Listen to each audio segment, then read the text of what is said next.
What's up, everybody? Noi here with another Phoenix Over 40 Power Principle, this time about the power of our words. But I would like to start with an ancient Chinese fable. A group of frogs were traveling through the woods, and two of them fell into a deep pit. All the other frogs gathered around the pit, and when they saw how deep the pit was, they told the two frogs that they were as good as dead. The two frogs ignored the comments and tried to jump out of the pit with all of their might. The other frogs kept telling them to stop, that they were as good as dead and they should quit. Finally, one of the frogs took heed to what the other frogs were saying and gave up. He fell down and died. The other frog continued to jump as hard as he could. Once again, the crowd of frogs yelled at him to stop the pain and just die. He jumped even harder and finally made it out. You see, this frog was deaf. Unable to hear their pleas, he thought they were encouraging him the entire time. Words have power. They have the power to bless, and they have the power to curse. I would venture to say the power of the universe lies in our words. And I'm not the only one that feels this way. In the Christian tradition, God spoke the world into existence. Let there be light, and there was light. Jesus Christ is even described as the Word in the first chapter of John. In the beginning, there was the Word, and the Word was with God, and the Word was God. In the Jewish tradition, words are so important that the names given to people were believed to reflect and maneuver their destiny. In the Pentateuch, one of the ancient patriarchs, Jacob, whose name means trickster, wanted to enter into his full destiny. So he wrestled with God and demanded a blessing. As a result, God renamed him to Israel, which means God's fighter. In the Hawaiian tradition, we also believe that words carry power, or mana, and what we name our children has the power to bless or curse them, even to the point of death if we name them incorrectly. My name is Kanoilani o Ko'olau, which means the heavenly mist on the Ko'olau Mountains. Does this mean I can blame my parents for how spacey and airheaded I can be sometimes? But I would like to add a caveat. Words carry as much power as we let them. You may have experienced this in your life, but when I was a child, I was bullied quite a bit. I was an awkward child, tall, lanky, I had buck teeth and a homemade haircut. My father was a really intimidating presence, so I was very shy and anxious in social situations. And kids are like sharks. They can smell blood in the water. Those girls that saw my weakness, probably because they were trying to forget their own, would pick on me, tease me, play pranks on me, and embarrass me. The names they gave me and the words they said to me made their way into my thoughts regularly and poisoned my self-esteem. But not because they said them, but because I partnered with them. You see, a word is a seed, and it is only as strong as the environment allows it to be. I continued to dwell on their words. I watered them with my attention. I gave them sun when I repeated them out loud. I fertilized them by partnering with them and believing them. As a result, they sowed weeds in the garden of my mind, and those weeds continued to choke my dreams well into adulthood.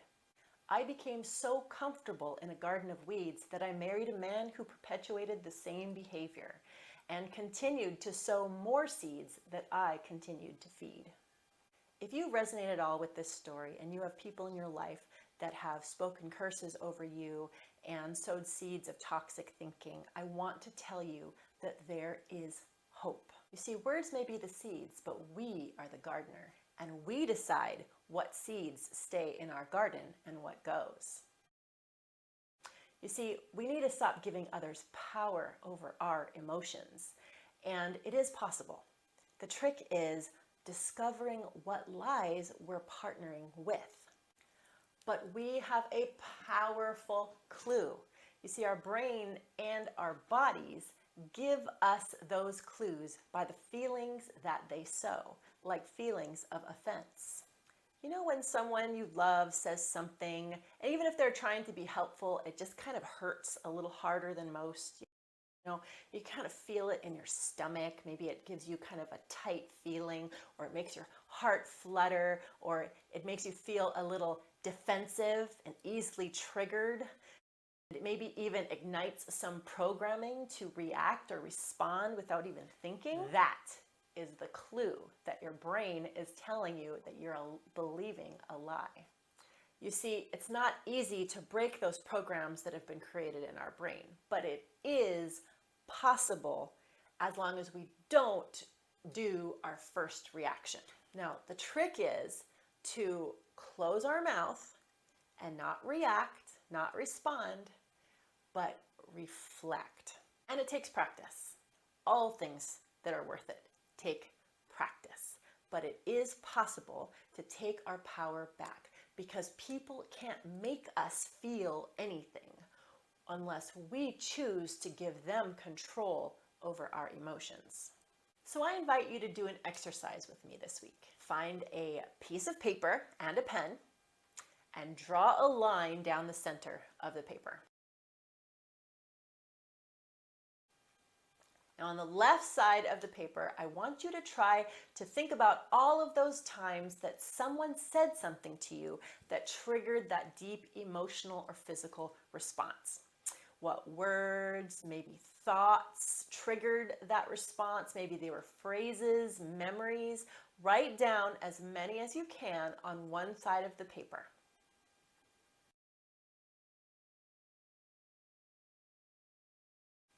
Do you have your list? Okay. On the other side of the paper, write the antonym or opposite word or phrase, the truth of the matter. So you have lies on the left and truth on the right.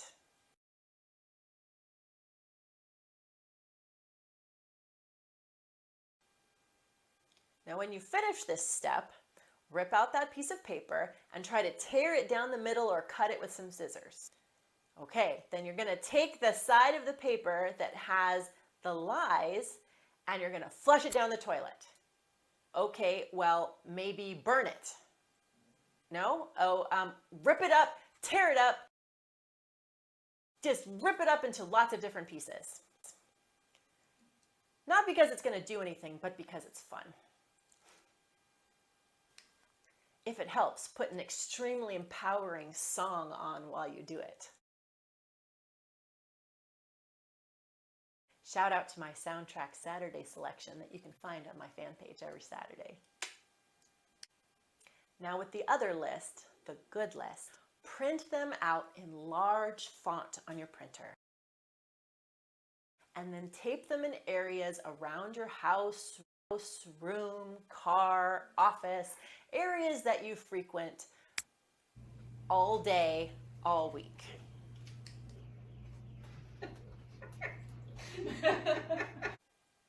All week long, when you pass one of those words or phrases, I want you to say it out loud.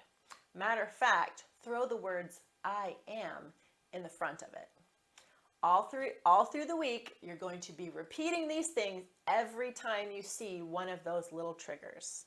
When the week is done, I would love to know if you experienced any difference. Feel free to drop some comments in the areas below or message me privately if you'd like to talk offline.